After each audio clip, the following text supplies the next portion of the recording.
প্রধানমন্ত্রী শেখ হাসিনার পক্ষে চকরিয়া পেকুয়ার ৭৩ জন রোগীর মধ্যে প্রায় ৪৩ লক্ষ টাকার আর্থিক অনুদানের চেক বিতরণ করলেন সাবেক সংসদ সদস্য জাফর আলম।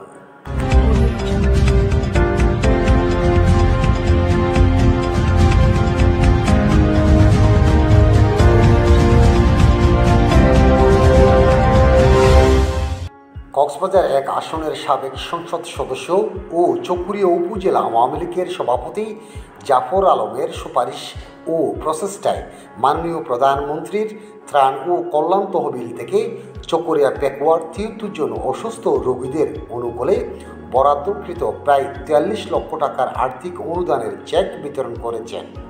২৪ ফেব্রুয়ারি সকাল ১০টায় চকরিয়া পৌরসভার ৬ নং ওয়ার্ড পালাকাটাস্থ সাবেক এমপির বাসভবনে চেক বিতরণ অনুষ্ঠানে উপস্থিত ছিলেন চকরিয়া পৌরসভা আওয়ামী লীগের সভাপতি জাহেদুল ইসলাম লিটু, কক্সবাজার জেলা পরিষদের প্যানেল চেয়ারম্যান তানিয়া আফরিন, চকরিয়া উপজেলা আওয়ামী লীগের প্রচার সম্পাদক তানবির আহমদ সিদ্দিকী তুহিন, ফাঁসিয়াখালী ইউনিয়ন পরিষদের চেয়ারম্যান হেলাল উদ্দিন হেলালি, পূর্ব বড়বেওলা ইউনিয়ন পরিষদের চেয়ারম্যান ফারহানা আফরিন মুন্না, কোনাকালী ইউনিয়ন আওয়ামী লীগের সাধারণ সম্পাদক শামসুল আলম সহ চকরিয়া পেকুয়া মাতামুহুরী আওয়ামী লীগের নেতারা উপস্থিত ছিলেন। চেক বিতরণ অনুষ্ঠানে চকরিয়া পেকুয়া আসনের সাবেক সংসদ সদস্য চকরিয়া উপজেলা আওয়ামী লীগের সভাপতি জাফর আলম বিওনার্স MA বলেন, জননেত্রী শেখ হাসিনা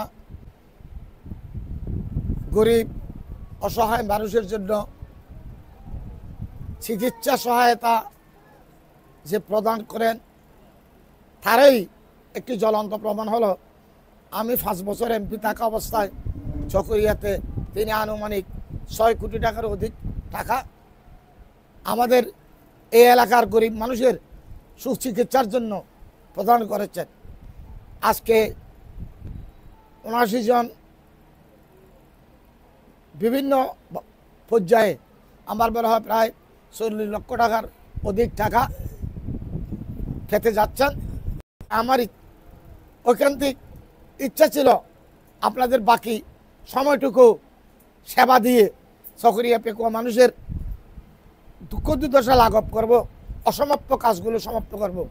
আপনাদের কোনো দোষ নেই, আপনারা আমাকে ভালোবাসেন, আমিও আপনাদের ভালোবাসি। এই ভালোবাসা একেবারে চিরকালের জন্য আবদ্ধ। আমি যতদিন বেঁচে আছি আমি আপনাদের পাশে থাকব, আমি আপনাদের পাশে ছিলাম, ভবিষ্যতেও আমি আপনাদের পাশে ইনশাল্লাহ থাকব।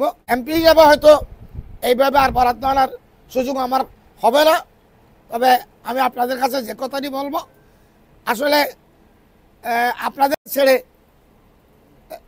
থাকা এটা আমার জন্য খুব কষ্টকর হয়। সেই জন্য আমি আবারও বলবো যে আপনারা আমার জন্য দোয়া করবেন।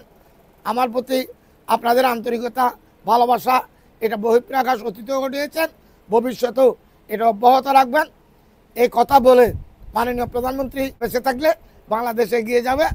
আমি MP হই নাই, সেটা হতে দেয়নি, সেটা বড় কথা নয়, কিন্তু মাননীয় প্রধানমন্ত্রী ঠিক থাকলে আশা করি ইনশাল্লাহ আপনাদের অন্ততপক্ষে এই সাহায্য সহায়তাগুলো পেতে বা আনতে আমাদের সমস্যা হবে না।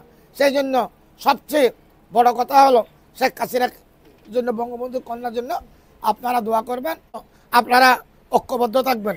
ইনশাল্লাহ আপনাদের যে কোনো বিপদে আমাদের যারা আমরা আছি আমরা ছুটে যাব মাননীয় প্রধানমন্ত্রীর কাছে।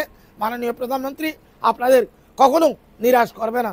আসসালামু আলাইকুম ওয়া রাহমাতুল্লাহি ওয়া বারাকাতুহু। জয় বাংলা, জয় বঙ্গবন্ধু।